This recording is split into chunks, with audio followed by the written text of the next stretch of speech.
What's up? It's John! We're doing bass today. Metal bass.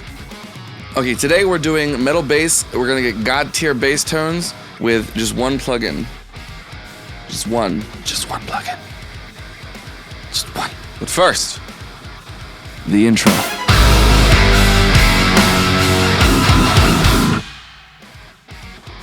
Before recent years, I would describe bass tones as being split up into two different categories. The first one, of course, being your standard clean bass tone. Not a lot of top end and very supportive. It fills out the low end of the mix, but you don't really hear it too much unless you crank the mids. The second kind of tone is something more like a fuzz or distorted kind of tone. Really good for punk stuff. In my experience, though, I really don't like the way the mid-range and bottom end of the bass is just destroyed. But I don't feel that the classic clean style of bass fills out the mix in the way that I like it to. And so when I got into mixing, this new style of bass was emerging where you take a sort of clean low end and a really distorted high end of the bass and blend them together. So what you'd end up with, of course, is a bass tone that really has the best of both worlds. It's got a really solid, stable, clean low end that provides a nice, undistorted bottom end for the mix to really fill out the low end. And then you have a nice distorted high end, which adds texture to the rhythm guitars and overall a general new element of brightness to the mix. It's something that's really grown in popularity in recent years, especially in the hardcore scene, and in my opinion, it's really the ideal bass tone, especially for metal. Over the years, with trying different ways to get this kind of a tone, I've discovered a single plugin that allows you to craft every element of the bass tone, be it dynamics, distortion, and EQ, all in a single plugin. All in a single plugin. And so today I'm going to show you guys a mix that I have where the bass is raw. We're going to process it, make the bass fill out that mix and sound incredible using just that single plugin. It's going to be fantastic, and we're going to get started. And I'm going to transition to the computer screen now. Well, I was trying to do some cool rotation transition, but that didn't work out.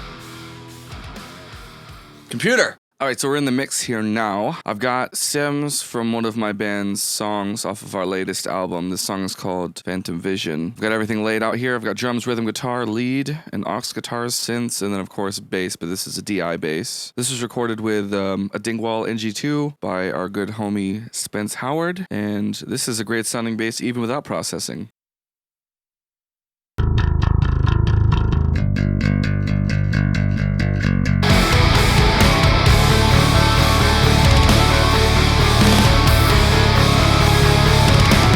Yeah, that sounds great. Even without processing, the tone is very nice.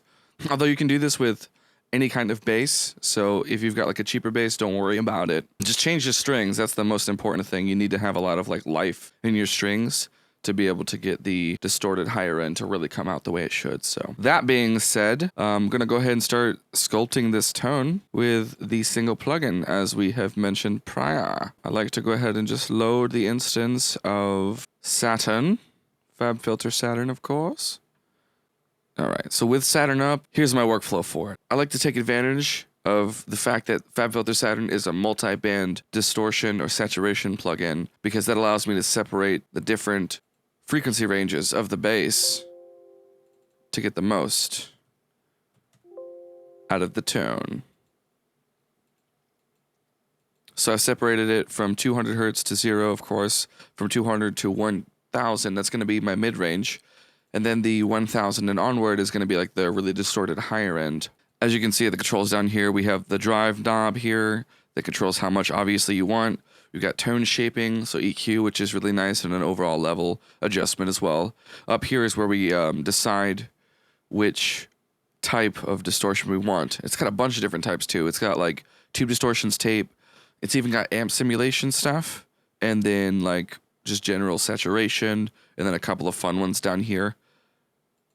And what's great about this is that you can mix and match so that you get the exact tone that you want with what you have. Not only that, but it's got a mix knob here for each individual band. You can see at the bottom here is a mix knob. You've got a universal mix knob as well if you want to do some parallel processing, which is fantastic.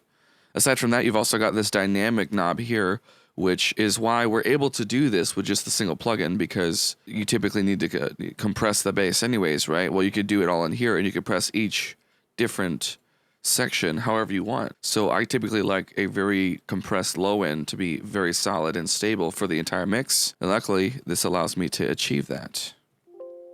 All right, that being said, we're going to go ahead and start with processing the bass first. That's where I usually start. I'll solo this and just listen back to the track. And then pick a distortion that I like and then just dial it in. So like with the with the bottom end of the bass, I usually don't like it to be too distorted, so I won't be dialing in too much.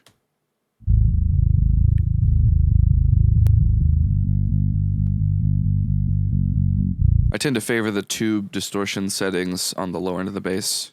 Sounds like the cleanest. And so we'll also dial in however much gain we want.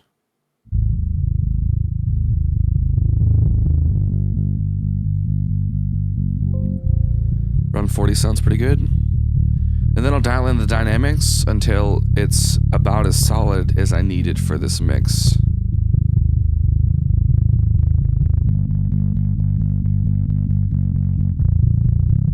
Maybe 0.75 here. I'll dial this back so it doesn't get crunchy sounding.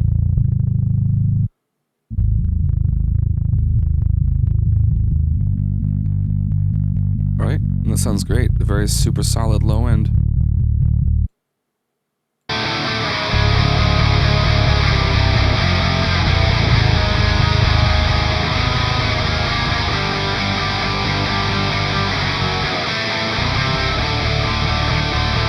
And then I basically take the level here and drag it down until it's just right with the rhythm guitar and the drums.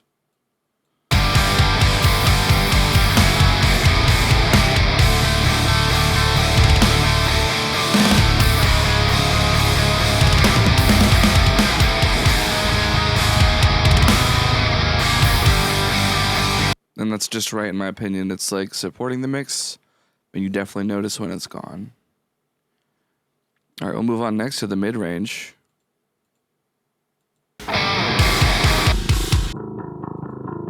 Now this I like to have like slightly distorted, but not too overdone, because I just do not like the way that sounds with the mid-range. Should be like lightly driven. So I'm gonna go ahead and I'll mess around with some of these amp sim ones here. See what sounds best.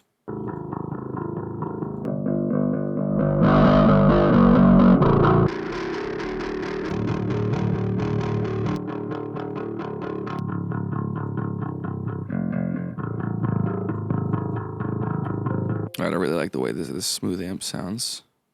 So I'll dial in the dynamics as well next.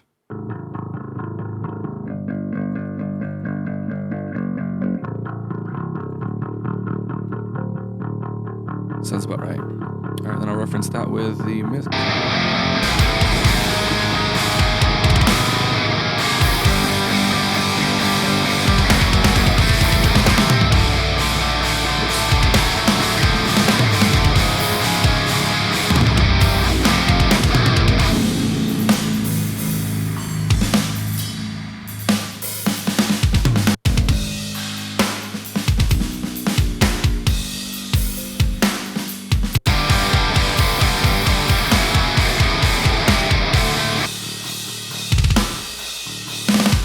Generally in metal bass, I don't like the mid to be too present, depending on the style, of course. If you have more like prog stuff, you could actually go like cleaner on the high end in general and kind of boost the bass so that it's got a nice presence to it. But in this case, scooping out the mid range a little bit, we don't need that frequency band too much. Next, we're going to move on to the top end here.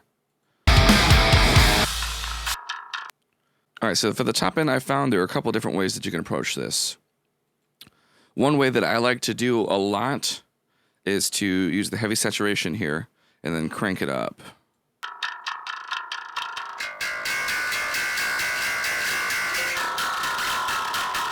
It really drives the sound, similar to like a guitar amplifier or something like that. But the problem with this is that the high end is now too harsh.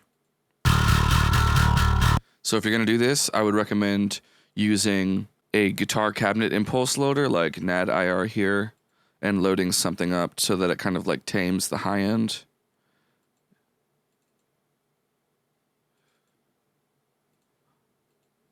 And as you can hear, that sounds a lot better.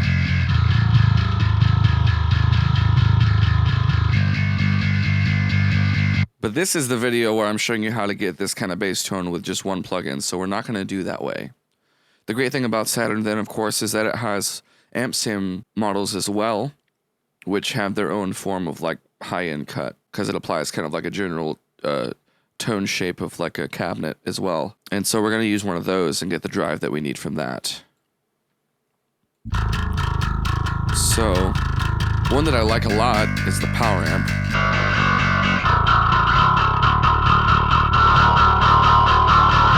As you can see, it's got a lot of nice mid-range to it. It also cuts the highs quite a bit, so it's not too harsh. And now setting this to fit in with the mix will create a really nice sounding bass. This is the one that I tend to gravitate to when I'm using just Saturn for bass tones. I'm going to show you guys some of the other ones though and see what kind of results we can get.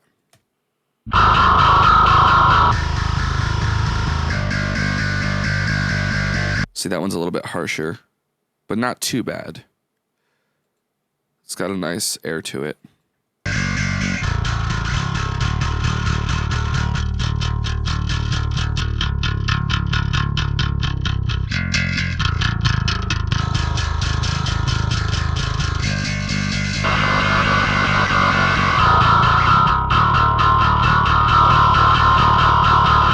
I definitely favor the power amp for this kind of stuff though, so I'm probably going to roll with that.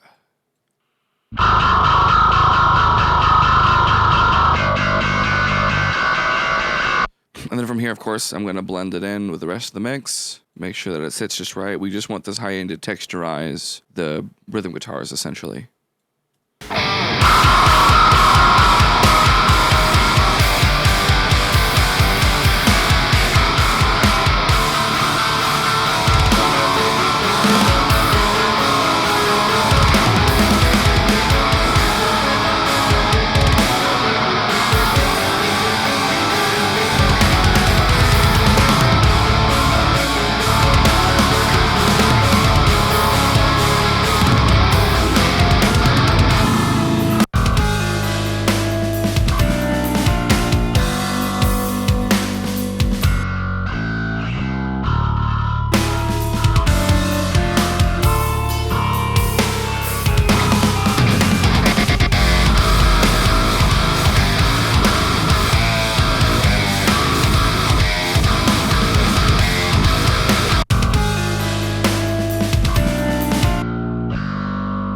All right, so this sounds pretty great. It's dialed back enough to where it just kind of like adds this nice purr or growl to the tone.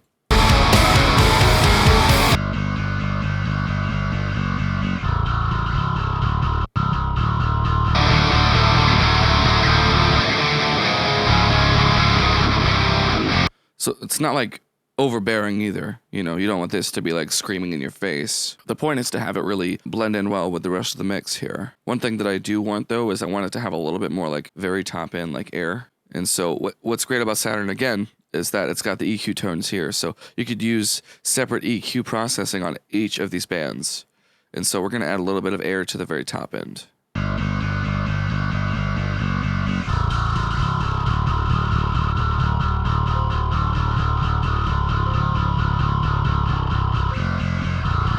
So that's just enough to like bring the very top end up, and this can probably sit a lot better in the mix now.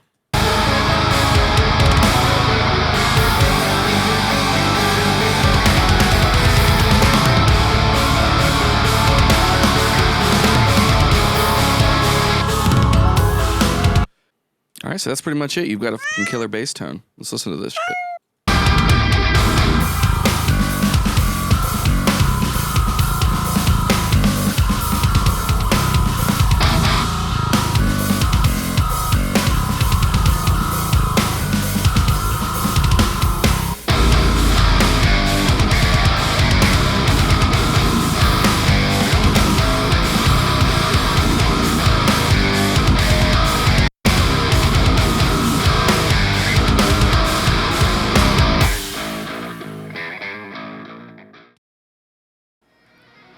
This, of course, isn't the only way to process your bass, but in my years of mixing and trying to fine-tune my workflow, I've definitely found that it's the easiest for me. For instance, you could always just take your bass track whenever it's completed and duplicate it, and then maybe separate the one of them so that it's just the low end by high passing at 200 hertz, and then take the other track and low pass at 200 hertz and just process it differently, similar to how I did it here. People have been doing that for years at this point. But what I like about Saturn is that it allows you to do everything in just one plugin. The workflow is so much faster, and getting awesome sounding metal bass tones takes like 10 minutes. So, however you process your bass, I just want to say thank you so much for checking out this video. I hope that you've learned something, and if you do have a cool, unique way of processing bass, drop it in the comment. I'd love to hear about the way that you do things. Just as well, if you'd like to see more content like this in the future, be sure to subscribe, and I'll see you again on the next video.